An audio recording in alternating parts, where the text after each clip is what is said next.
Hi guys, already நம்ம சேனல்ல கேரளாவில் தன்னுடைய காதலனுக்கு கஷாயத்துல மருந்து வச்சு கொன்ன ஷாரன்ராஜ் மர்டர் கேஸை பத்தி ஆல்ரெடி நம்ம சேனல்ல டீட்டெயிலாக வீடியோ பார்த்தோம். அதுவும் இல்லாம இந்த வீடியோல என்ன பார்க்க போறோம்னா, நீதிமன்றம் எதன் அடிப்படையில கிரீஷ்மாவுக்கு மரண தண்டனை வழங்கியிருக்காங்கன்னு பார்ப்போம். மேலும் ஷாரன்ராஜ் கிரீஷ்மாவை பத்தி போலீசார்ட்ட என்ன சொன்னாரு அப்படிங்கறத பத்தி இந்த வீடியோல சொல்லியிருக்கேன். ஸோ வீடியோவை ஸ்கிப் பண்ணாம முழுசா பாருங்க.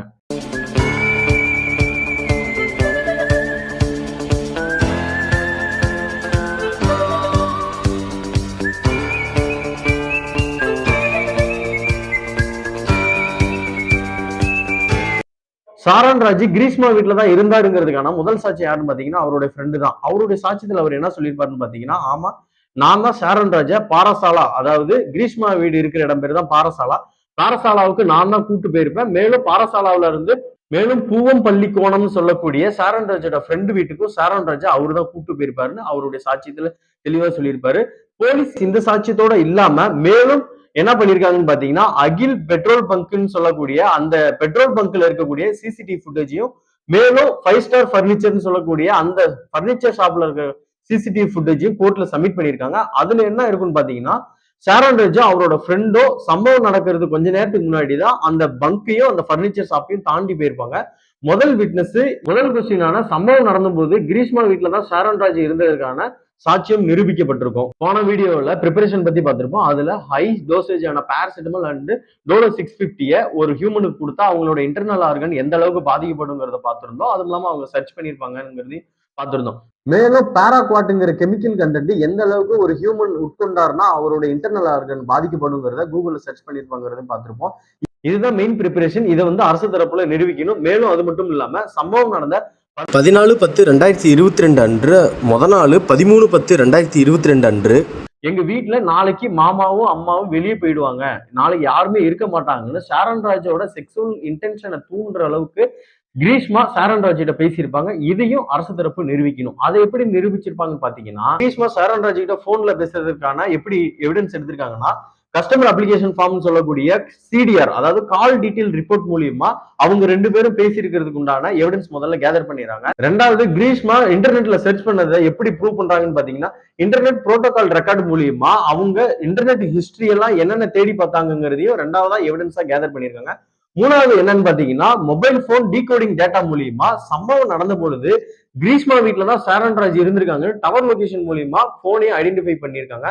இந்த 3 எலக்ட்ரானிக் எவிடன்ஸ் இந்த கேஸ்ல மேஜர் ரோல் பிளே பண்ணிருக்கு. இப்பதான் இந்த கேஸோட மெயின் பார்ட்டுக்கு வரோம். ஆல்ரெடி நம்ம கொல்கத்தாவில் நடந்த டாக்டர் ரேப் அண்ட் மர்டர் கேஸ்ல ஏன் மரண தண்டனை தரலன்னு சொல்லி பார்த்திருப்போம். அதாவது சுப்ரீம் கோர்ட் சொல்லியிருப்பாங்க, பஜான் சிங்கிற வழக்குல ஐ விட்னஸ் இல்லாம வெறும் சூழ்நிலை சாட்சியங்களை மட்டும் வச்சு ஒருத்தவங்களுக்கு மரண தண்டனை விதிக்க கூடாதுன்னு சொல்லி பார்த்திருப்போம்.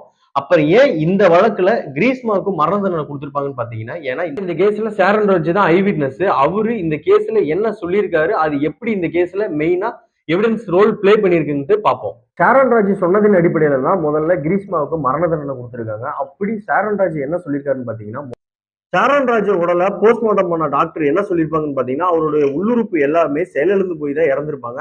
எக்ஸ்டர்னல் இன்ஜுரி, அதாவது வெளிக்காயங்கள் எதுவுமே கிடையாது, வெறும் உள்காயங்கள் மூலியமா தான் அவரு இறந்திருப்பாரு அப்படின்னு சொல்லியிருப்பாங்க.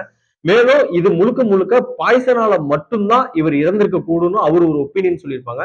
அது மட்டும் இல்லாம இதன் மூலியமா கஷாயத்துல இருந்த விஷத்தின் மூலமா தான் ஷாரன்ராஜோட இன்டர்னல் ஆர்கன்ஸ் முழுக்க முழுக்க செயலிழந்து உயிரிழந்திருக்காருன்ட்டு கோர்ட்டு ஒரு அனுமானத்துக்கு வந்துடுறாங்க. சம்பவம் நடந்து 5 நாள் கழிச்சு தான் ஷாரன்ராஜ் கிட்ட மரண வாக்கு மூலம், அதாவது டையிங் டிக்ளரேஷன் வாங்க நீதிபதி போயிருப்பாங்க. ஏன் அன்னைக்கு போனாங்கன்னு பாத்தீங்கன்னா, அன்னைக்கு தான் ஷாரன்ராஜ் பேசக்கூடிய நிலையிலே இருந்திருப்பாரு. அவர் என்ன சொல்றாருன்னு பாத்தீங்கன்னா, கிரீஷ்மா கஷாயம் கொடுத்தா அதை நான் குடிச்சேன் அவ்வளவுதான் சொல்லியிருப்பாரு, தவிர வேற எதுவும் சொல்லியிருக்க மாட்டாங்க.